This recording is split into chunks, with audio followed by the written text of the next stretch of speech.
Well, for anyone that jumps on the call or anyone that is jumping on to watch the recorded podcast version, thanks for taking the time. Um, this is one more round. It's brought to you by Crosshairs Marketing. My name is Ben Witter, one of the partners of Crosshairs. This is Lucas Slankard, my other partner. And really the kind of mindset behind one more round was how do we facilitate just like a monthly agent conversation to help growth, right? Like that's what we're all targeting, trying to build our businesses and continue to scale and grow. And so we just thought it'd be valuable to kind of build out a track of topics that are always on our mind. And so that's where we've started. And so last month, if you joined the call or watched the recording, we kicked it off with our first episode with Tim Waltrip. And really this first quarter, we're focusing on team. So we started with culture, talked about that last month with Tim. Kind of one of the key takeaways that he shared was you can't have a winning culture without a caring culture. And so, yeah, just the foundation of starting out with how your team operates. And we thought kind of the next phase from there was let's talk about hiring. Let's talk about kind of the pain points and the challenges that we all come across with hiring to build that team. And Justin Slocum was the gentleman that definitely popped into our mind of an expert to share on that. So we've brought Justin on for this call.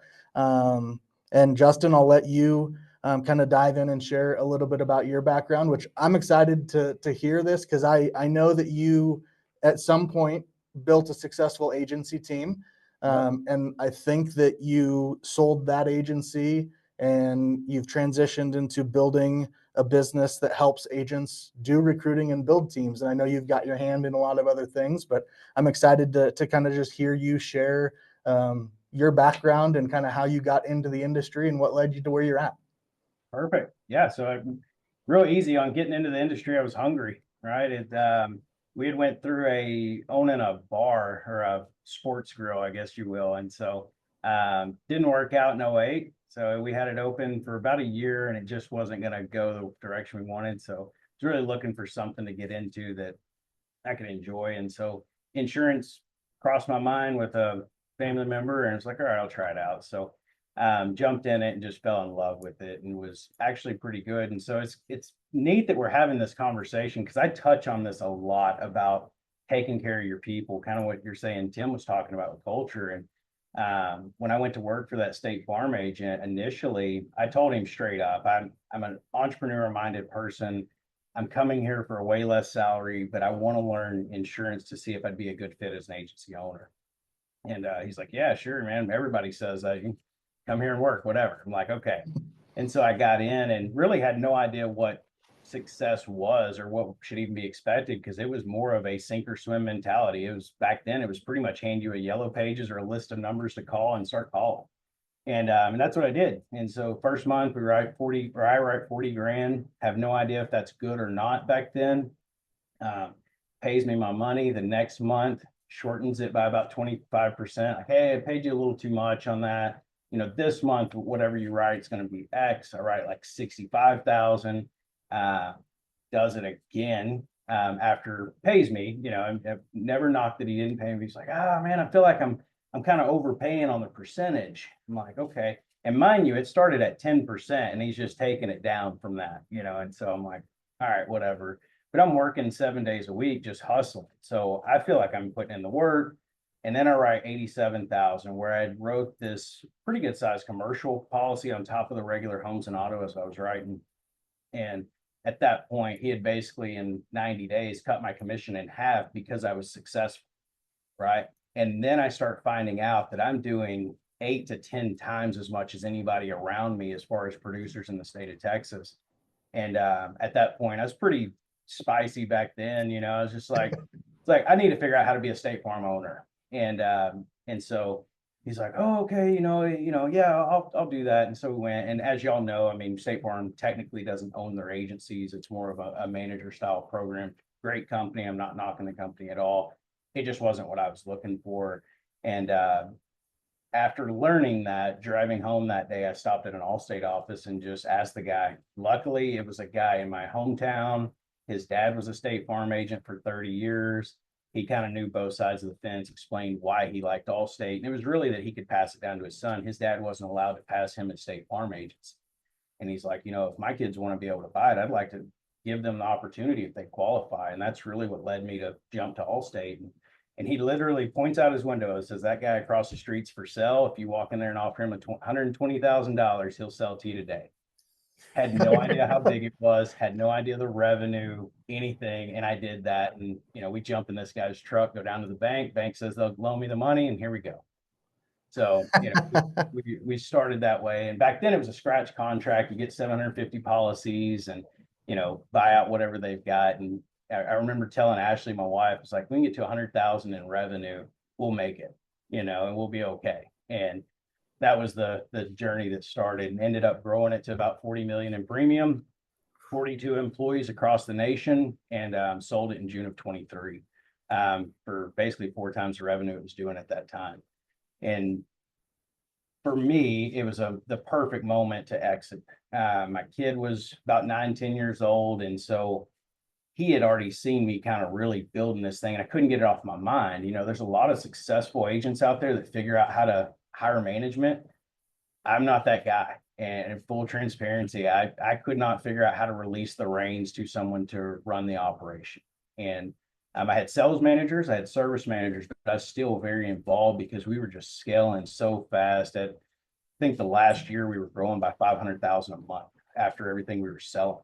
And so it was just a really cool thing. But when you're running like that, it's 24/7 at the top of your mind. And you really can't figure out how to slow down and stop. And we're just hiring all the time. And so when I exited, there was a lot of people that were like, hey, can you help me sell? Can you help me buy or whatever? Because we had been doing it back and forth so much. So we made agency for sale a lot bigger. I'd already had it helping people as needed, but at that point, I really didn't have anything else to do. So I'm like, well, I'll do that. And so we jumped in there and got pretty aggressive with agencyforsale.com and started hiring people. And within about 90 days, I realized some of the hangups with someone buying an Allstate agency was not being staffed adequately before they open.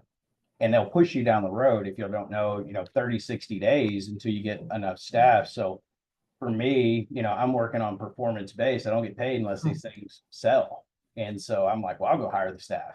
We have no problem, so we jump out there. So you were solving the problem for agents that you were trying to get to buy books with their hiring needs. That's awesome. And so we jumped in, started helping with that a little bit. And then that transformed into what is Insurance Teamwork today. And so when we went live with it, I really didn't know what to expect from a volume standpoint or what have you. And I think they hired something like 67 people the first month. And we knew we were onto something at that point, because the one thing I didn't like at the time was when you hired a recruiter, they're out there working. It's just as tough as all of us starting to look for staff. It's very, very challenging to find that perfect fit for you. But a lot of recruiters at that time, I think I had 5 going before I sold my agency, and they all were charging $2,500 to $5,500 per hire. We had to pay it up front, and then maybe you'd hear from them in 6 weeks, maybe you'd hear from them in a week. Didn't really know. But I didn't like that mindset. I wanted it to be performance based, where I was like, you know what? We're not going to charge anything up front. As soon as you hire somebody, that's when you get an invoice. And that has made us pretty successful there. And really it's just trying to coach good partners in that, because we don't take everybody. You'll hear some of that if you ever refer somebody. And sometimes we don't take them. If we don't think they're ready for a remote hire, we'll coach them and tell them what we think they should do or what they should prepare for before they start hiring with us. Because just because we can find them a remote hire, if they've never done it before, does not mean they're going to be successful. And actually it almost means 100% of the time they won't be successful, because that trust isn't there. They don't have a process built out. What does that onboarding look like for this person? What's their coaching and development going to look like for the next 30 days versus what happens a lot today is, just jump right in and say, I need a hire because someone just quit, get me somebody. And then they expect them to be amazing, day one. And really there's a lot more involved with that. So that's really how we've got here. And man, I enjoy the fire out of it. I love the buying and selling so much. And so I really don't get as involved in our recruiting side, but they really follow our principles with quality. We're not trying to throw 20 people a day at somebody. It's like, we're trying to find that perfect fit for this agency based on their culture, their compensation, and exactly what they're looking for. So that's really how we got here. That's awesome. Yeah, that's great. I don't know if you know this about me, but I was a corporate sales leader for 8 years. Oh, no, so- I did not know that. Yeah, so here in Colorado, I was an FSL is what it was called at the time now, right? They've changed it a million times. But bringing on new agents and trying to go through that hiring process and having them staffed, right? At one point, our requirement was 3. I think at one time it might even been 5. And obviously depending on the size of the agency. So Okay. I can relate to those struggles and working hand in hand with agents, trying to help them bring people on. And right, there's a lot going on all at once, right? With trying to build a culture, trying to hire people, trying to figure out your marketing. I mean, it's drinking from a fire hose for sure. Absolutely it is. And it's why it's nice to have somebody to help you in that process. Most people that sell their agency, it's the one time they'll ever sell an agency. And so they don't really know what to expect or, what they're about to go through because it can be challenging. I mean, the company has certain standards now that they won't let certain people buy, unless they meet all these qualifications. And if you're trying to buy a $6-7 million agency, they're going to see it staffed with 5 or 6 people, not maybe 2 that the agency's running on today. Mm-hmm. Yep, exactly. Well, as we kind of shift into just thinking about current agents and the hiring landscape and all of that of today, what do you see as the biggest challenge for any agent, whether it's Allstate or any insurance agency? Kind of what's the biggest challenge in hiring that you see out there right now? Biggest thing I see today is being reactive. And what I mean by that is just assuming that everything's okay in your agency. I got 4 staff, those 4 staff can make it. And then somebody either ends up, quitting, they find a different opportunity that they leave and they're gone in 2 weeks, right? It's sometimes challenging to find another staff in 2 weeks. So we'll occasionally get a lot of people that will come to us with that mindset. I need someone now. And they got to have Allstate experience. They got to be, 5 years experienced in insurance. I don't want to pay them peanuts, and just, it's really challenging sometimes to explain to somebody like, look, this can take a little while. We need to get this going. We're going to go through and figure it out. But the biggest thing that we challenge these agents on is their opportunity may not be where the market is because they might not have hired somebody for the last year or 2. So I would say the biggest challenge outside of being reactive is keeping up with where the market is for your staffing. Because especially as you move into this remote world or really, I mean, I would assume 50+% of agencies out there today have a remote hire, whether it's someone that they had already worked for them or that they're hiring today, or that's maybe the only way they can scale because they're in a small town.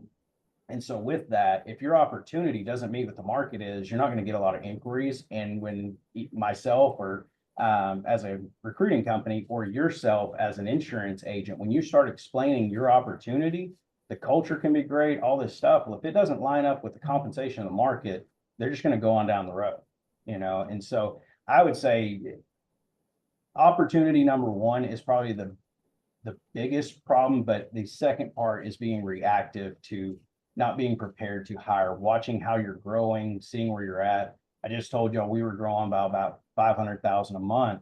Well, that also meant my service team is also getting bombarded with new sales. So I had to watch and see what's that happy medium with my service team, because you don't want to be completely overstaffed. But I tried to run about 1 staff over for every position that we had. So we had 3 main positions in our agency, which is account manager, which is a tenured person in insurance, probably was in sales at some point, but they're also really good at service. So they're handling our high level service reviews, that angry customer that doesn't understand why they added this new car and it went way up, explaining all that. Then you've got a CSR. It's very transactional, probably even helping with the onboarding of sales or a sales assistant as part of their process, and then your sales agent.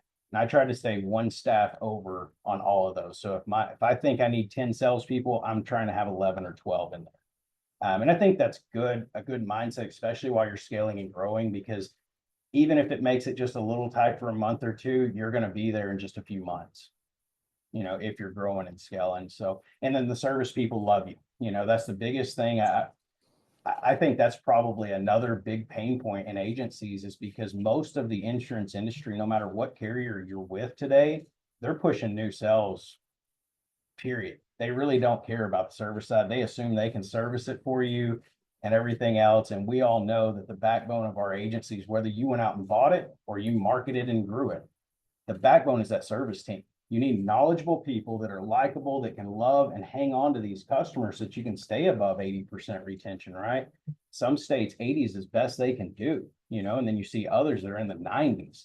But that's because of a really good service team. Now, I know that I'll get challenged sometimes by some other agents that are, the companies control retention. And while that's true, you still have to have a decent service team, right? Because if the average in your state's 85%, but you don't have a strong service team, you're probably at 78.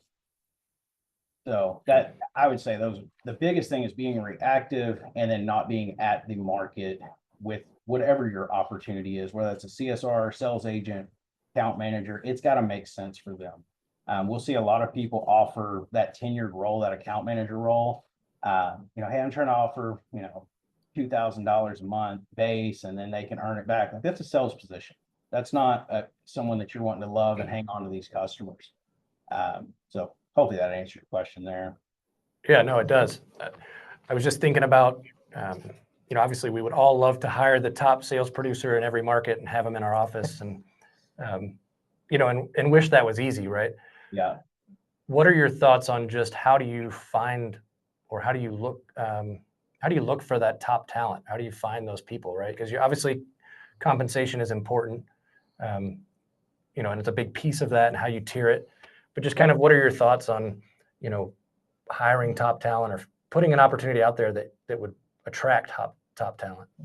Two things on that. If you're gonna hire existing agents, whether they're with State Farm, Allstate, wherever, just kind of challenge why they're not happy where they're at, right? And make sure that your position is actually better, because you'll find a lot of talent that's just moving from one agent to another. And although on paper, I've been with Allstate 10 years, well, they've worked for 8 agencies. There's something going on there that isn't lining up with the position. And a lot of times it's just they're in the wrong position. They've constantly been put in a sales role when they're probably need to be moved to an account manager or a CSR, because they just don't have that sales as far as closing somebody or whatever it may be. So we'll spend a lot of time in that interview process just explaining our 3 positions and which side of the fence they should be on with that, and make them pick, because you'll get a lot of people that'll, oh, just anything's good with me. That means they're just looking for a job, right? They're just looking for a paycheck. If they can't pick, you know what? I love sales. I want to be in sales. That's what I want to hear. Or I want to hear that account manager role sounds amazing for me. I've been in insurance a long time. I don't want to have these high-end sales goals. I'm fine right here with a nice salary. That's what you want to see when you're asking those questions. If somebody's indecisive there, more than likely it's not a good fit for us. And that's probably, we'll move them on, even though they may have 10 years experience with State Farm or wherever else, because they're just kind of bouncing around. Aside from that, most agencies do not have any plan when they start to hire people. So before they throw that ad out there on ZipRecruiter, Indeed, Facebook, whatever they're doing, they have no plan. They're just hoping that someone with their carrier, if I'm a State Farm agent, that a State Farm agent person in my town responds to this ad and everything, all the problems in my agency are solved. That's not going to happen. That period.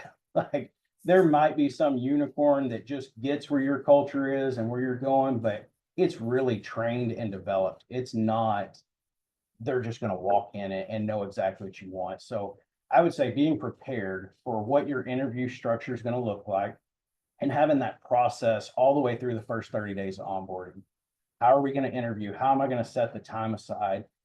Because a lot of people that are hiring, it's them and 3 or 4 staff, right? So they're still working in their agency. They can't just take hours upon hours off to interview people. So it's being diligent every day, responding to resumes, because as any of you know, there's so much non-responsiveness today. And what I mean by that is when you you send out, 10 inquiries on resumes, one might respond, and you got to take that one and jump on it, because if they respond to 10 other people, it's just like an insurance lead or anything else. There's plenty of people jumping on that. And so I try to get on the phone with them, or even just, I'll typically send out an email pretty quick, but I want to get on the phone. If their phone number's there, I'm going to call them. Even if that's just out of the blue, they're at work, I want to hear how they handle that. Oh, hey, yeah, how are you, Mr. Slocum? So sorry, I'm at work. Is there any chance I can schedule something with you later? I want to see how they react to that.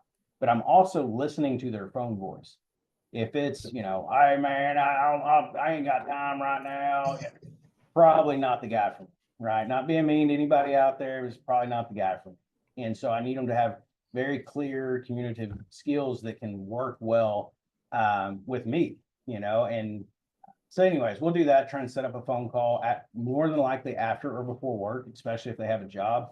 Want to see how respectful are they of that agent they work for today, even if they hate them, right? Like if they can't stand them, and I listen to that stuff too in the interview, how respectful are they during that interview process? And so then you go through that, you typically are going to show them an offer on the Zoom, because we live in an Amazon Prime world where they want to know now, right? They don't want a 3-part interview series of this week I meet with Justin, next week with Ben, the following week with Lucas, and then we'll all get together and make a decision on you. It's not a C-level position, right? So we don't need to have all that. Here's my job. Here's my expectations. We will fire you if you don't do those expectations. This is the opportunity. Would you like to take it or not? It's that simple. And you've got to be able to just move quickly with that, because so many agents love dragging this thing out.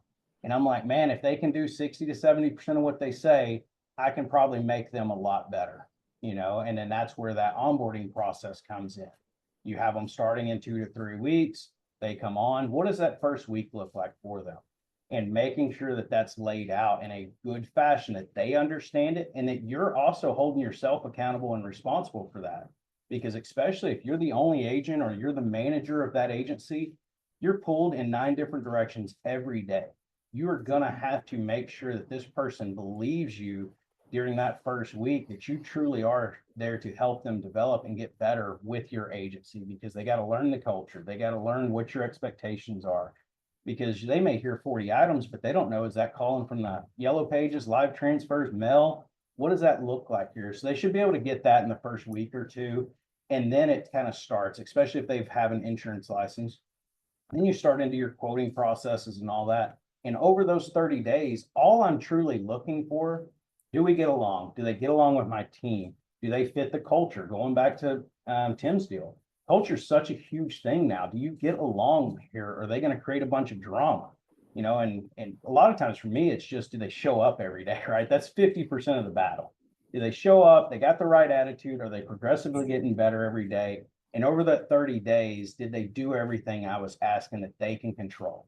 Because they can't control closing people at all. I can work with that. If they pick that phone up 80 to 100 times a day, whether they're just getting junk leads or whatever, I can live with that. Because we can work on, how do we talk to 5 or 6 households a day to quote that home auto umbrella? And then we can work on close. Are they doing those things that they can control? And if not, they're typically gone within 3 or 4 weeks. And so we challenge people, just like I did in my own agency.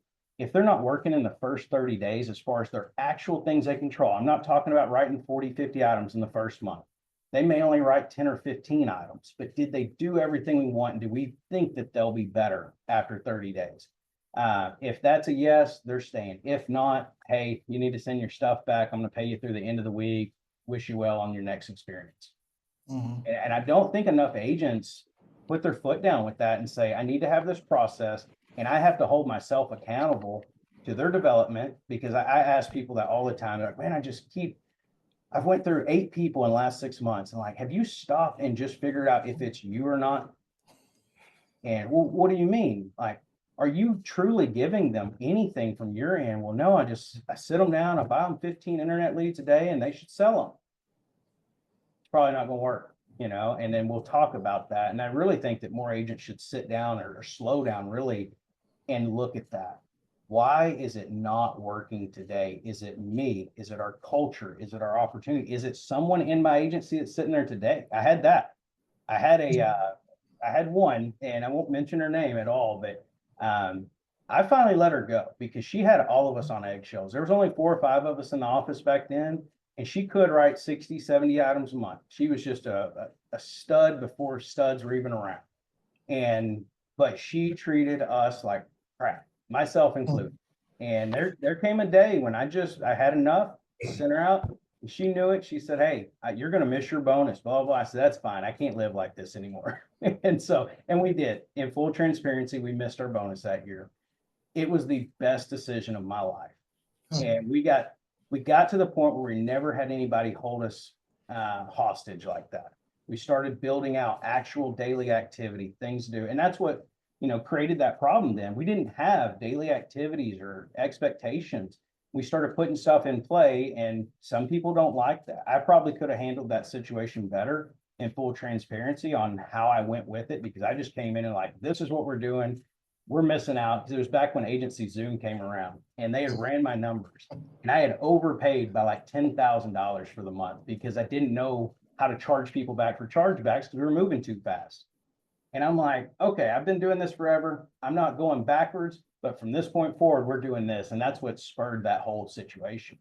And so anyways, I think some of that, having a good plan from the interview to the onboarding through those first 30 days will make you so much more successful than you are today with just getting them in there and hoping they're good. They don't write 40 items. You never point at yourself. You're always pointing at them because they just kind of stink. But man, were they making 80 calls a day and they had no support from the office, especially in this remote environment where they're sitting at their house like, well, I don't know what else to do, and nobody's reaching out to me because they're kind of out of sight, out of mind. You got to be intentional in that training and development of those people. And if you'll do it for 30, 60, 90 days, they'll be amazing and they'll stay with you, and that's kind of my biggest thing on that at this point. We could stop right here, and I think there's already like there's so much that you've shared that's insanely valuable. I'm going to do a quick first half of the call recap, partially just for myself, because I think I can come back to this and be like, okay, Ben, this is what you got. That's what you need to take away. But this first section that we've talked about, kind of our role in the process, right? We need to make sure that you've built out a great opportunity that is attractive in the marketplace. Be proactive. Don't wait until you absolutely need it. And then I think the thing, it felt like it was a little bit painful because this felt like you were saying this right to me, because I've gone through this, and within the last 6 weeks, I've done this. But you say you've got to be fast, right? You've got to be fast to contact when you have a prospective candidate. You have to be fast to offer. And then you have to be fast to create accountability and let them go if need be, right? And I've done the whole turn the Indeed thing on. I had 27 resumes come through in the first 2 days. Holy crap, shut the Indeed thing off. And then paralysis by analysis. And after 5 days, I've made 0 phone calls. And then it's like, well, they're all gone. By the time you get a hold of anyone worth talking to, they're gone. Yep. So Absolutely. that's awesome, man. And I would say that's not just you. I think we all fall in that category. No matter how long you've been doing it, from year 1 to year 10, we all get back to that point. And that's why I think you got to document what is our process. Yeah, that's awesome.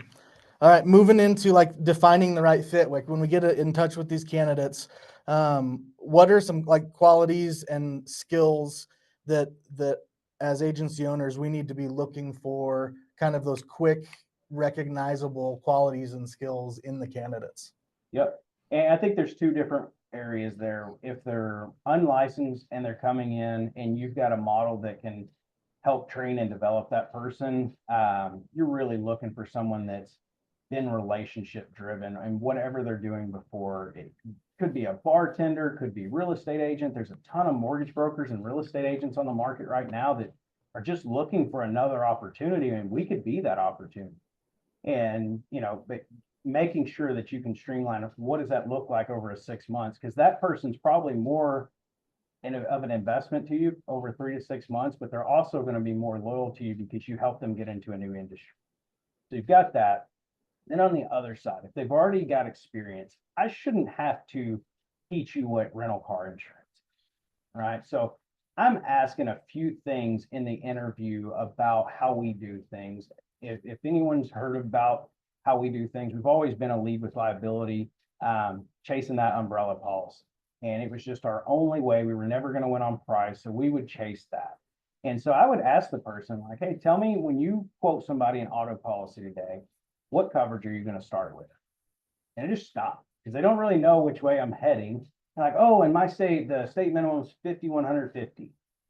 Oh, okay, cool. Like, so why do you go to that coverage? And just wait, and they will tell you whatever it is.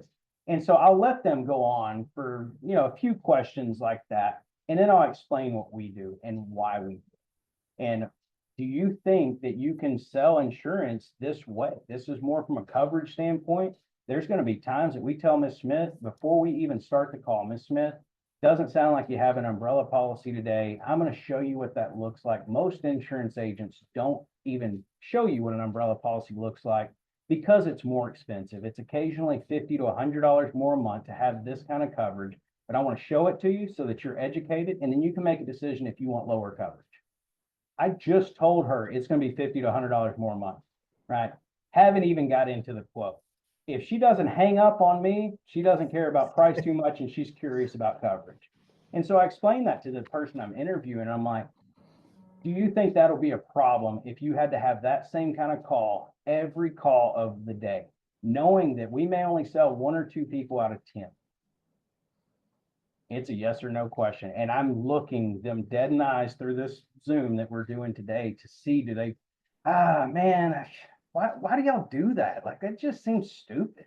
Like, okay, that's not our person, right? Can't even get in the mindset to even want to try it. Let them go. That's not someone you even need to keep interviewing with, because that's the mindset and the culture here. And they're going to hear that there. And so I want to hear them bought into the things that we're talking about. And then I'll go into their quotes. I'm looking for you to talk to 5 to 8 households a day. You're quoting at least the home and auto, and I want you to try the umbrella every time. And if you don't get them every time, we know that's not going to happen. Does that scare you at all? Especially a sales role. And you're just kind of looking for that feedback. And John Pavley is the guy I got this from. I don't have a phone on my desk anymore. I would show you. But I would literally grab the handset and hold it up. And I'm like, does this scare you at all? And they're like, what do you mean? I'm like, does it scare you to be on a phone all day? Because that's what this job is. And they're like, oh, man, like, yeah, like out of the 8 hours, I'd love to see you post a 5 or 6 hour day on talk time.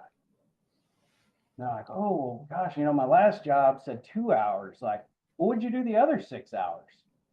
And I'll just have that conversation. And that doesn't mean I'm completely out on them, but I want them to get in the mindset of, this is a sales job. You have nothing else to do. You don't need to be on TikTok or Facebook or any of that stuff.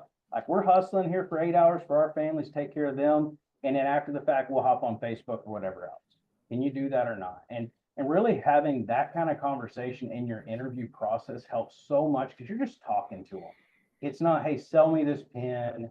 Tell me about the time you had a challenge and all this. Like, I'm talking about my position so you hear it, and I am trying to scare you off before you ever take it.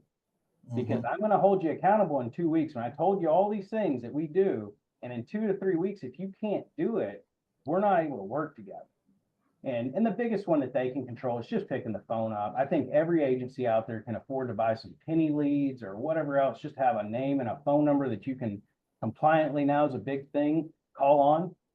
And so I want to see that if they don't have anything going on that day, they're picking that phone up and just giving it the effort. I can work with someone like that, even if they're not the best salesperson in the world. You put in the effort. I'm going to listen to these calls and say, okay, when you're leaving messages, say this. And because they may just be saying, hey, it's Justin up here at the insurance agency. Give me a call back or whatever. I may give them some other tips on that. Then once they get them on the phone and they're quoting, how to have quoting techniques. But again, that's me buying into their success. I'm not just hoping that they become successful. I'm jumping in there and doing that, and that will create such an amazing culture. And if it's not you, someone has to do it, right? Even if they're tenured agents, if they've been around the market 10 years, Veronica, that worked for me, was probably one of the best scenarios with that. She had been in insurance for 10 years with Allstate Insurance. First day she comes in with me, we start talking about umbrellas, coaching and all that. She sells one. She's like, I haven't sold an umbrella in 10 years. I'm like, that's amazing. Her first month, she does 14 umbrella policies. And today she's an Allstate agent. So she just opened February 1st. So it just kind of goes back to how we were building this culture of supporting people and developing them into better agents that it eventually took her to the next level. So I would just say you've got to, number one, feel it in your heart. When you're talking to them, can you easily talk to them? If it's challenging for you to talk to them, even though they're saying all the right stuff, it more than likely isn't going to be a good fit. It needs to feel like a conversation, you know? And then after that point, do they hit these other things? If they're hitting 60 to 70% of what you think, and then you tell them what your 100% is, and they agree to try, I'm in. Like, here's my offer. I'll explain it to them. Do you want to do it? Yep. We have what's called MMS at Allstate. I know that some of the other carriers have different software that they have to put their staff in. I'm putting them in my MMS right then. I want to lock them down. And I'm telling them, like, here's your address. I'll be shipping out your equipment the next day or two coming, because I don't want them shopping my offer around to Ben and Lucas and just trying to see what's the best deal. I'm trying to get you to buy into the Slocum agency. Let me take an opportunity with you. If you don't like me after 30 days, go somewhere else. I can live with that, but give me a shot. And so I would say that that's it, you know, as far as those. Now, we have had very good success, people coming from bartender style roles, car roles, where they're working on the weekends, any kind of job where they're working nights and weekends, but they have the right personality, or they're that networker style person. They're at all their church events, or they're going to all the PTA things at their kids' school. Those are really good people, because they'll actually hustle on their own within their state as well. So I like that mentality, and it ends up usually working out to where they can just on their own generate 20, 25 items a month on top of any lead support that I'm providing. That's awesome. So yeah, I'm hearing it is more about looking for those attitudes, just like personality, cultural fit, more important, I guess, first before skill set, because we can 100%. coach and get a skill set to adapt and grow.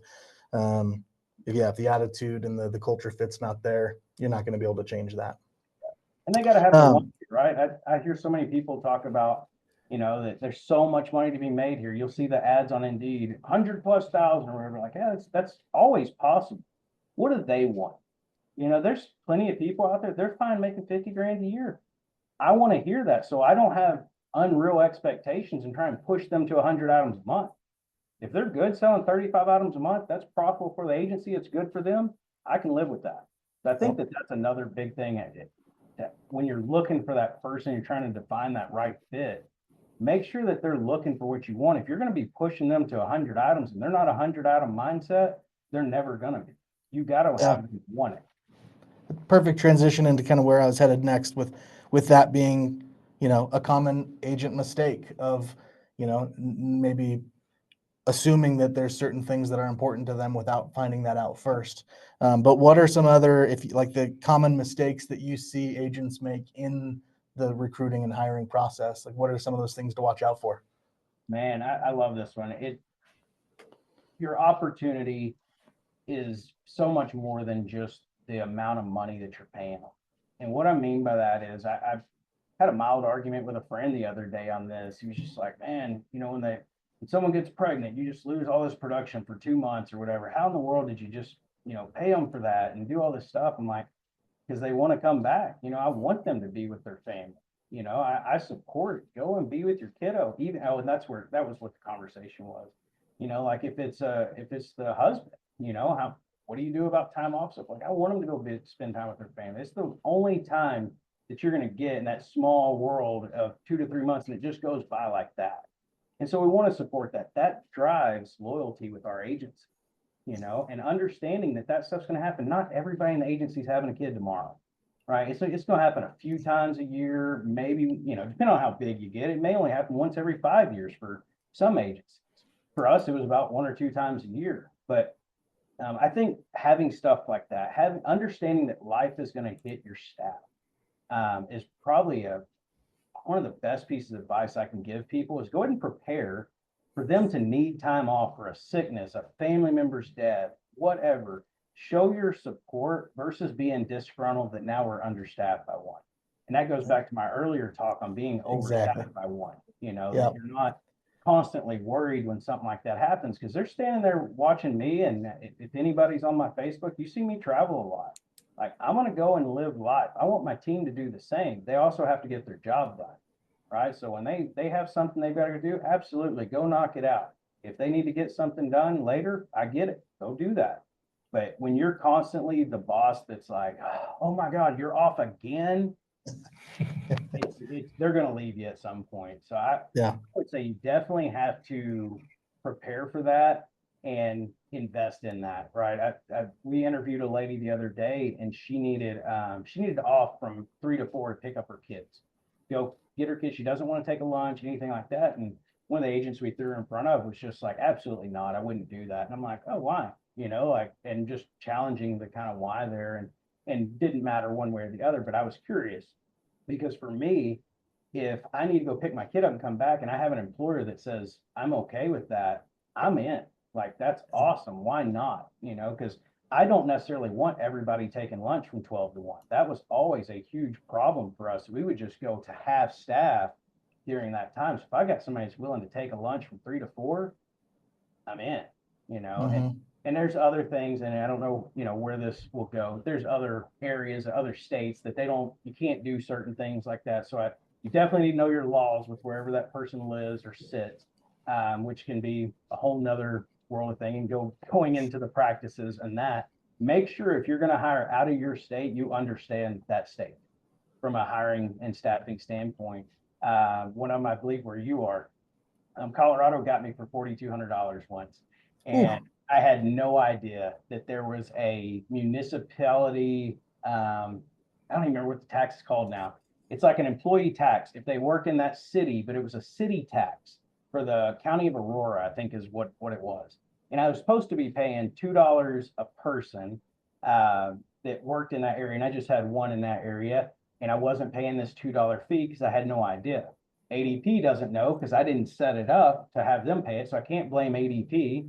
And then it comes out, they bill me this $4,200, and I laughed. I'm like, I was only supposed to be paying $2, and it was, for 6 months, $12. And they stayed firm, and I paid it. And so I will say that if you're going to get outside of that world, going back to hiring practice, make sure that it's not just, I get to hire somebody in whatever state that's outside of your current state that well.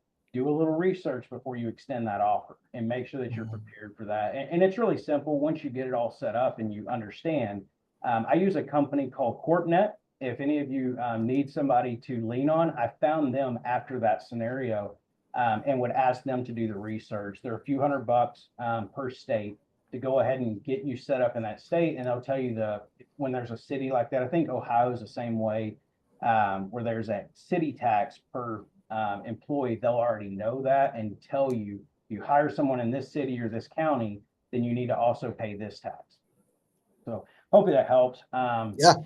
Other best practices, man, again, just being ready, I think, is the biggest thing with people. Like, you go out and you find somebody the next day, it's like, are you ready to bring them on from an equipment standpoint? Are you ready for them to ship their stuff back? And I was talking to a guy earlier, he couldn't get his equipment back. And I was like, well, did you have a FedEx account that they could go up and drop their things off and just have it done by FedEx and just ship it to you? He's like, no, I was trying to Venmo her money and Venmo her $100, and she still didn't send the stuff back. I'm like, yeah, it's like, you got to make it easier for, that person, because that person's a little disgruntled at you, in full transparency, right? You just let them go. They thought they had a job.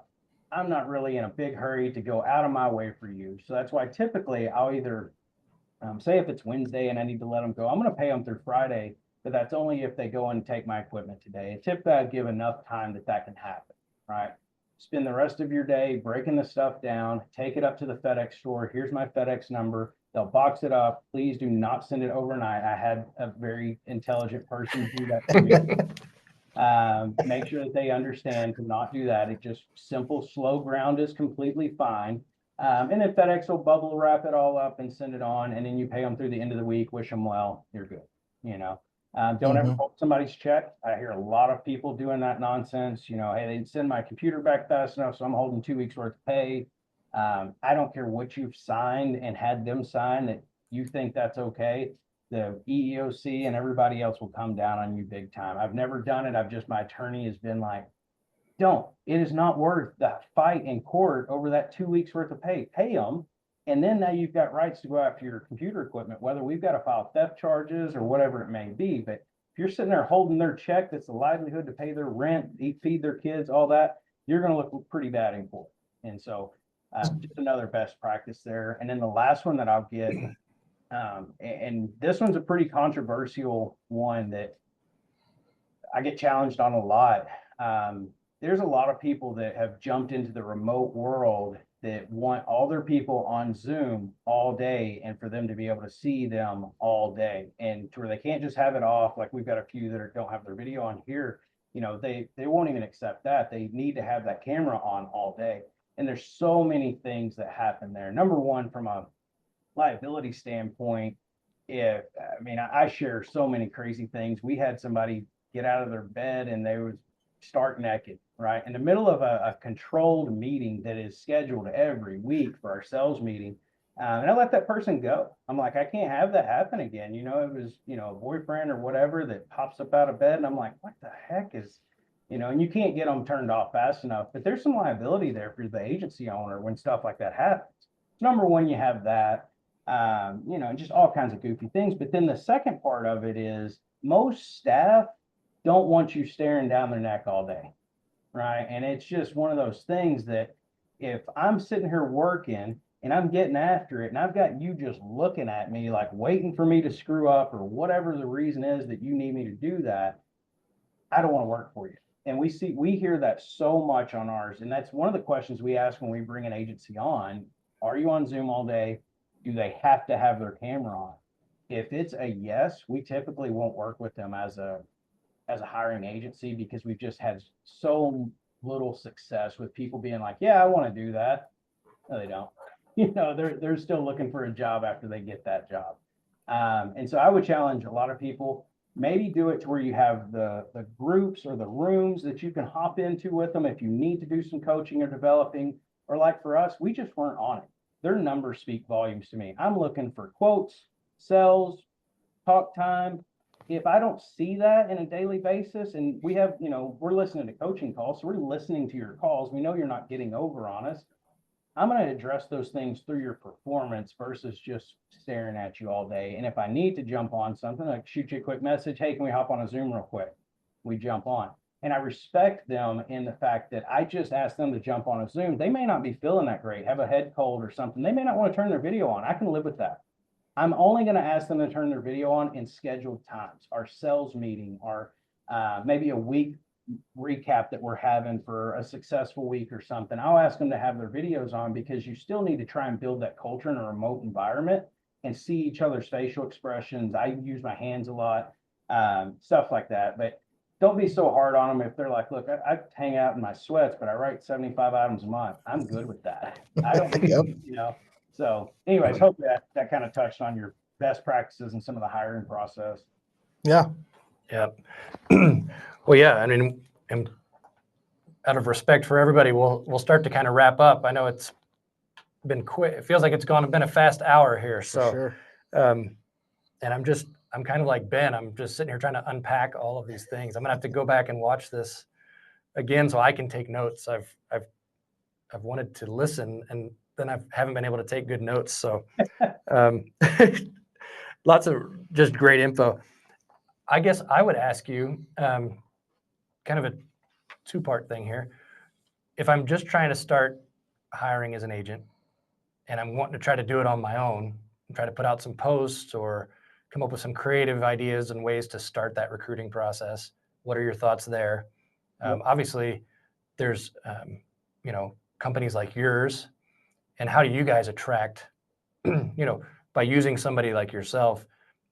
I assume there's some advantages to scale, right? And how you can attract people. So just kind of a thought of like, if I want to do it on my own, what are some great little tips, some nuggets? And then obviously, how does that look using somebody like yourself? So, number one, when you're hiring for yourself, guys, what we do from a hiring standpoint is not rocket science, and I'm not finding unicorns, right? For most people, from a recruiting standpoint, it's more about capacity. That's really what we're filling that void for them. It's not that they don't know how to recruit or anything like that. It's like, I don't have time, and you're a value, I'm going to do it. So what I would say to do is, number one, if you currently have at least one staff or more, offer them some incentive to find you a staff that they want to work with, right? When you're in this industry more than a year or two, you start running into people that you know that are in the industry, friends of friends. Oh, my friend works at State Farm, whatever. Those are the best referrals ever. And I always have found it unique when someone's like, oh, I give my staff, $100 referral fee if they bring on a staff. Make it attractive to them to want to go out and do it. We did $3,000. And the way that we broke that up is if they stayed after 30 days, it's $1,000, 60 days, $1,000, 90 days, $1,000. Because if they're with me 90 days and I've paid $3,000, it is absolutely the best money I've ever spent, because I can let them go at any point, right? If they don't meet our standard kind of criteria during those 30, 60, 90 days, they're not working for us anyways. But I want to incentivize my team to go do it. You'd be amazed. We probably hired 30% of our people through that program. And so that's awesome. And they normally want to work with people they like, so they're not going to throw you somebody just to get that $3,000, and it's someone pretty challenging to work with. And you'll have some that you do have to let go. I had to let somebody's sister go once. I had Justin Anderson had his wife come work with us, and I was very apprehensive of that, because he's like, man, she does eyelashes, she knows all these people. I just think she'd crush it at this. And I loved Justin. He's one of our best salespeople at the time. And I'm like, dude, I can't lose you by firing your wife. That is not, and I'm like, you're going to have to own that. I'll pay you the referral fee, but I need you to be part of her success if you want to bring her in. It was the best decision. They worked so well together. It was amazing to watch them. And they also just opened an agency back in September or October. And so just seeing stuff like that. So take a gamble sometimes. She had no insurance experience at all. But she just had that kind of gift of gab. She was very likable. She loved networking, all that kind of stuff. So know that you can do it, number one, with your staff. Help them go find them. I don't know that I would necessarily throw it on your page that you pay $3,000 to have people. I see my buddy Mark Mercer's pretty good at this one. He'll throw $1,000 out there for just his Facebook friends of like, hey, we're looking for somebody with this criteria. He may not even require that they have insurance experience. He's just looking for somebody that's likable, they can train and coach, right? So that's another avenue from just your own network of people. Most people have 800 contacts either in their phone or their social medias or more. They're typically in your area, so start there. And then the other side of it, doing like Indeed or ZipRecruiter, they have these searches. So what I would go do, number one, I would go search for what you're looking for before you even create an ad. So go search sales agent, Allstate, sales agent, State Farm, sales agent, farmers, account manager, service rep, whatever it is. Search a few of those and kind of get a feel for what the market average is from an opportunity standpoint, mainly compensation and benefits. And then the other side of it, how wordy are these ads? What are they looking for? That kind of stuff, where you can build a nice solid ad for your own agency. And then when you do that search, you can actually save that search to start coming to you. I don't remember what it's called. They call it something different now, but basically you could search Allstate sales agent, save that search. It charges you a couple $100 a month. Every day that a resume goes on, it pops up. So then you challenge yourself to say, every morning, that email, I think it'll tell you what time it's going to send it, 7 a.m. or whatever. Just schedule that to be your first thing you do. Go through there, look, inquire on 10, 15 resumes a day. Like I said earlier, maybe one or two respond. When they respond, drop what you're doing and either call them or shoot them a text or email, depending on how busy you are. I love calling them just to hear them, see if there's somebody I really want to even interview, kind of ask them some quick stuff, see if they're respectful of their employer's time. Hey, are you working right? Yeah, but I don't care. Probably don't necessarily want that, So do that. You're jumping in there, you're acting quick to get them on the phone, get something scheduled. And then after that, going back to our process of doing everything. Indeed and ZipRecruiter are really good. From that standpoint, I would probably, if you're just starting with one, you've got a smaller budget, start with Indeed. They'll be a lot more successful for you, a couple $100. And then if you're not getting those saved searches, then throw yourself an ad out there. It's going to be, I would say, invest probably the $300 to $500 range at minimum. See where that volume of resumes are coming and pause it. Don't be afraid to pause it if you're busy. If you're going on vacation next week, just pause that dang thing. Because if you get resumes during there and you're calling them a week later, it's just like insurance leads. They're pretty cold by that point. So just pause it, wait, and then turn it back on when you get back. And then letting people know that, like your CPA, your and I'm talking about within your state. I love, if I could hire everybody within my state, I absolutely would, because they can sell their friends, family, just everybody they know they can sell. So I'm asking my CPA, my bookkeeper, my lady that cuts my hair up here, all of them always offering extra incentives if they know someone, like $1,000, $2,000. If you know someone, send them my way. I give you a finder's fee after 30 days. And for them, I just do 30 days. Like my hairdresser, I told her $2,000. You find somebody, because she's cutting 8, 9 people hair a day. Eventually, she's going to find me somebody and get a $2,000 check after 30 days. So that's one area I would start in. And then lastly, with the recruiters, the biggest thing you want to do is work with someone you feel comfortable with that just gets what you're talking about. I really don't, the whole reason I even started a recruiting company, and this is not bashing anyone out there, so I won't use names, but I didn't like the group kind of fishbowl interviews. That didn't work well for me at all. We tried doing it through Zooms and you got 5 people on there. I wasn't able to see their resume and I'm just kind of shooting from the hip. They're half laying on their couch or whatever, just watching me. And I'm like, this doesn't work. I need a one-on-one conversation. And then the other side of it is, handing somebody $3,500 or $5,000 up front, and then ask them their expectations of like, when am I going to hear from you? Like, well, when we find somebody, okay, if I haven't heard from you in 30 days, will you refund my money? That was one of the agreements I would have with people, because I don't want you hanging on to that, because if I'm a smaller agent, that $5,000 could have went to marketing, anything else. I want to put that in your pocket. And that's really the way that we built ours, is to where you're not paying us a dime until we have somebody that's already identified, they've accepted your offer. That's when you get the invoice. You have until the day that they start to pay that invoice. Then we give you a 30-day guarantee. If you don't like them in 30 days, get rid of them. They quit. We'll find you another one for free. We're only going to do it one time. I'm not going to keep repeating that, hoping that they don't do that, right? We're trying to get the best quality we can. So you're not going to get 20 candidates. You may get 1 or 2. I'm hoping that we hit on that first 1 or 2. They should meet. And then having feedback. I think that's the biggest thing you can do for any recruiting firm out there. Don't just go out there and blast them and say, well, they didn't do whatever.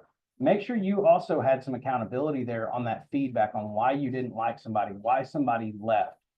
Have those exit interviews, even have your recruiting company do an exit interview, so it's a little bit more open-ended. They'll tell that recruiting company the truth about that agency, that you can report back like, hey, they really said this about so-and-so that sits at the front desk, said, treated them like crap and they just didn't want to work for her. They may not have told the agency owner that. So hopefully that helps. Great. Hey, real quick, I know we're right at time, but I think this is important, and hopefully the people on the call or listening will value it and be willing to share, spend a couple extra minutes. But with as much as we've gone through and the time, the money, the commitment to the hiring process, can you share kind of your insight on post-hire? Like, what do you see as, things that need to happen for successful onboarding and then, long-term retention as we grow our teams? Yep. First part, that first 30 days, making sure that someone in the agency is accountable for them. It could be a senior salesperson, could be you as the agency owner, a sales manager, a service manager, someone for them to feel confident they can go to, right? And then that person's probably spending a solid 4 hours a day with them, coaching and developing the culture. We typically did it in the mornings, 8 to 12 or so, going over the things that we like on a landlord policy, for instance. I wanted burglary and vandalism on every landlord. Not every agency requires that, but I want it on every one, because it can be an E&O issue, and it's one of those ones you're going to lose every time. If not, it's not that expensive. So we'll touch on little oddities like that. And then we're trying to get them on the phones within a week or 2 to kind of see how they sound. So I would have a plan for that, as far as onboarding them and making sure that they have a chance to be successful under you. What was the second part of the question? I lost it already. Yeah, no, I think that initial onboarding, and then just any keys to the retention. long-term retention. Yeah. Yeah. So the retention of the employees. whatever you can afford to do, find in your head before you go and buy a whole bunch of Escalades or Ferraris and all that kind of stuff. Make sure you are doing everything possible in your power to take care of your staff. It's probably one of the hardest times that I've ever seen in insurance to talk to customers when there's 50-60% increase on a policy. They're getting hit each way. They go try and shop it. You're still the cheapest. They're still not happy, and so it's frustrating. So making sure that when you do something for them, it aligns with their goals. One thing that was big in our agency, and I'm not telling everybody to go out and do this tomorrow, but there's a dollar amount that you can set aside for fun things to do throughout the year. We would do Amazon days where I would set a number and say the first time we hit 15 items in a day, it was like everybody gets 100 items if we hit 100 or 15 items this week for one of the days. And we would give everybody, including service that doesn't necessarily sell much, because it's all a big part of the picture, right? Of like making sure everybody gets $100 Amazon gift card. And it's something they want, like that they can go buy something for themselves on, yada, yada. And then I would do some individual things that they could win on their own production, whether that's service, sales, what have you. And it aligns with their job for a 3-day weekend, like here in Texas, the Hill Country. There's a really nice hotel down there. I'd make sure that they had $500 in running cash. They get a 2-3 night stay to go have a nice 3-day weekend. Little things like that go a long ways, and making them realistic goals. I'm not telling you if someone's only sold 30 items a month, you tell them 100 and they are going to hit it. It's got to be something that challenges them, right? Maybe 20% more than what they've been averaging, something like that to kind of push them. And it's affordable for the agency. Don't go into the hole. But then as you grow and you start to have more opportunity, giving them a little bit more PTO, right? Like that's something we truly value more than a 3-day vacation. And we value with, like for me, I would take my team to Mexico, but there was plenty of people that didn't want to go. They would rather have it in PTO to go spend time with their family without having their boss around, right? And so I would say that value PTO, incentivize them every week in our agency. If they wrote 250 points in a week, they would get 4 hours of PTO. If they ended up jumping that up to 400 points in the week, it would be 8 hours of PTO. So on top of the standard 2 weeks that we would give initially, they could earn all the way through the year. And then what they could use it for, especially this is where the sales team really do well with this, is they could cash it in, right? On whatever their hourly pay is. They've had a really tough month. They didn't sell as much as they thought. Hey, I want to cash in 40 hours of PTO. Fantastic. We cash it in for them, make up a little bit of difference on their check, or maybe they're going to be gone for a week of vacation, but they've been stacking this PTO. So they've taken 40 hours off, plus they want to be paid 40 hours during that week since they've been gone. Things like that really are valuable to your staff that really do not cost the agency that much money. I love that. So I would say that. And then lastly, when you get to a point of, I would say today, I don't even know if it's a get to a point, if you can find a health carrier to do some group benefits, even if it's primarily on the staff, I think if you're offering it, you're supposed to pay 50% of whoever signs up. But gosh, we never had more than 10 to 20% of the people on our force actually sign up with our health insurance. Doesn't cost you much. It's a great thing to throw out there, especially when you're hiring online and you're going up against Allstate corporate, State Farm corporate. They're trying to hire the same people you are. You're going to have some benefits out there for them to get, whether that be PTO, dental and vision. And even dental and vision are so cheap from a group standpoint, they can pay for them on their own. They just need you to provide that opportunity for them, or that, they access, I guess. So I would say that's it. And then lastly, when you really knock the cover off the ball and you have a 4.0 year, you've cash flowed all year, you've done amazing, your team's worked their freaking tail off, maybe set aside $2,500 a staff and go do something amazing for them. And that may be you just provide them with a vacation. But for me, I asked them, hey, do y'all want to do this? I can give you this much cash, or we can go and do I think it was 4-night, 5-day vacation to Cancun, Mexico. We took 67 people. It was a time of our life. We all loved it. But man, we had a 4.0 and a $40 million agency. You can do the math. Like, yeah. There's no reason we can't provide that kind of support. And I've carried that on with my other businesses. And a lot of that, I think one good point for agency owners, especially if you're newer into this, it takes time to build this stuff up. It's not going to happen overnight. And I learned those things along the way, is how to better appreciate my staff, because at first it was, if you can't sell, you can't stay. Right. Well, that's not necessarily the case when you start growing and you got a book to service. Some of your service people will never sell anything, but they're loving on your customers, keep you at 89, 90% retention. You know, so value everybody from that standpoint. And gosh, just from my end, if you've ever got a challenge, whether you're a scratch agent or you're trying to grow from 10 million to 20, I've probably stood in your shoes and had whatever challenge you've got. Feel free to reach out. I offer my advice all the time for anyone standing at whatever level, because you need somebody to lean on. I think in anything, just like these guys have each other to lean on, because it's a challenge at every stage. It doesn't change from when you go from 1 million to 3, from 3 to 10. You just have new challenges. That's right.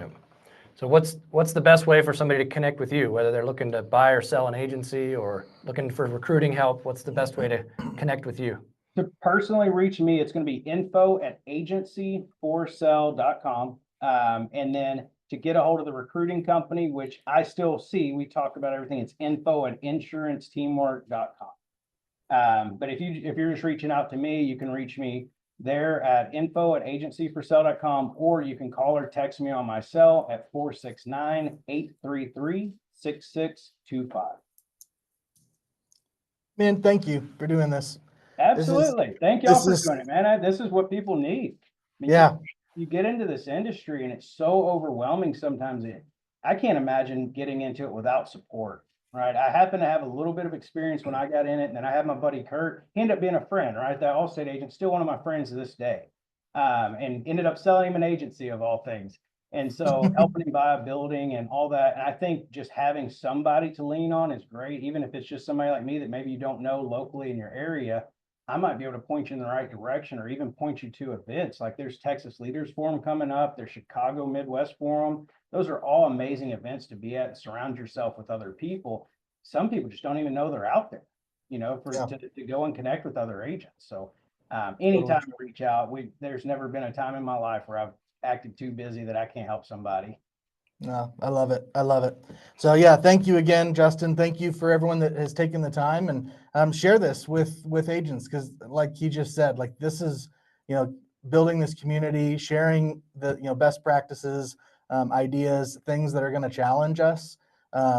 It's really going to be all the things that really spur us all to growth, and that's what we want. That's what this is all about. That's what we're trying to do is accelerate agents' growth. So we'll do this again next month. Next month, we're going to do our last team topic, and we're going to talk about coaching and development after we get people on board. So feel free to come back and check that out. And yeah, we'll get back together with that, and we'll do another round and just keep on growing. So thank you again, Justin. We'll see you at some of those forums. I know we'll be down in Texas for sure. Perfect. See you there. Awesome. Thank you, Justin. Cheers, guys. Yeah, here's to one more round. Thanks, Justin. See ya.